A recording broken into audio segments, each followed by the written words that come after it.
Like most equestrians will probably tell you, I was totally a horse-crazy kid. I was always excited for any opportunity to spend time with horses, whether it was to pet one, or do a pony ride, or go on a trail ride. I was super excited to finally be able to start taking riding lessons when I was 8 years old. I started taking weekly lessons at a barn that was about 45 minutes away from where my family lived. The owner of the barn's primary focus was thoroughbred horse racing, but he had kids, and when they were old enough to start riding, he started a hunter-jumper lesson program there. It was pretty low-key, but I was in heaven. My parents aren't into horses at all, but they knew that riding was something I really wanted to do, so they tried to be as supportive as they could. Because they didn't have a horsey background, and therefore neither did I, we didn't really know, I guess you could say, the scope of the world of hunter-jumpers. Even though we were less than an hour away from the Devon Horse Show, we had no concept of rated shows or anything of that world. Our barn seemed fancy enough, the schooling shows were daunting enough, and I was happy enough. So I rode in my once-a-week lesson for years and got to ride a variety of different lesson ponies and horses, and even entered a handful of little shows that the barn hosted. Usually my mount changed from week to week, but sometimes there were periods of time where I mostly rode one horse or another. Some of my favorites were Winnie, a little firecracker of a Welsh pony mare that I rode and showed until I outgrew her; Willie, a goofy pony gelding; Sundance, a big, or seemed big at the time anyway, chestnut quarter horse gelding; Henry, a super sweet appendix quarter horse; Lucy, a been there, done that Welsh thoroughbred cross; and then Polly. When I was 14, for my birthday, my parents let me start leasing Polly. Polly was absolutely what I thought was my dream horse.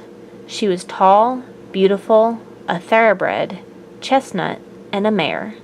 I guess back then I didn't know the stigma about chestnut mares. Leasing was awesome because I could go out and ride a few times a week instead of just one. I finally really felt like I was getting to do more, and although I would have loved to own a horse, leasing felt good enough. I leased Polly for 8 months. Unfortunately, that October, my dad was laid off from his job. We had to give up the lease on Polly by the end of the month, and I was pretty much devastated. Meanwhile, the barn had discontinued its lesson program, so I couldn't even lesson on her anymore. After I said goodbye on October 31st, I couldn't even go back to see her ever again. My dad found a job in Arkansas and had moved down here by January.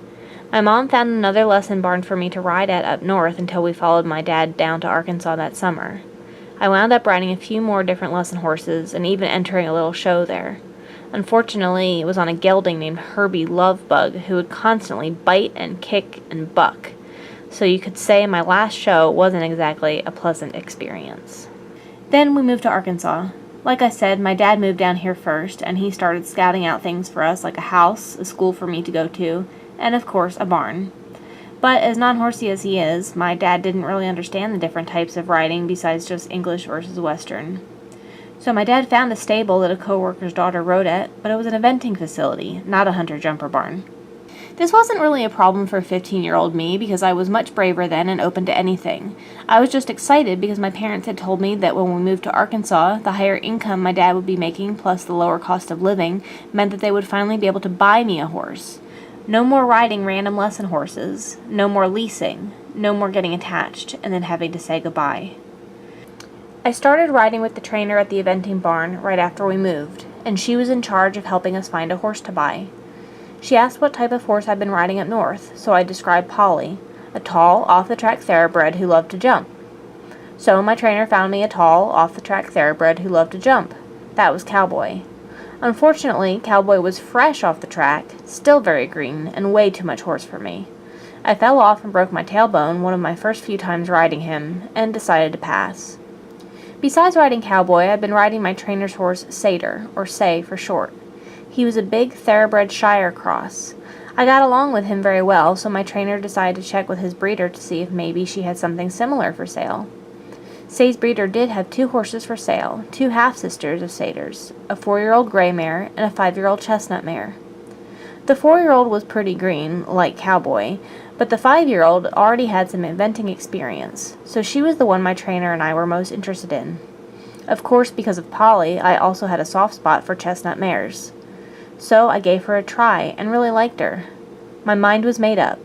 I wanted to buy the chestnut mare they called Easter Bunny. So that's my riding story from the beginning up until when I found and bought Bunny. Stay tuned for part 2. In the meantime, please like, comment, and subscribe. Thanks for watching!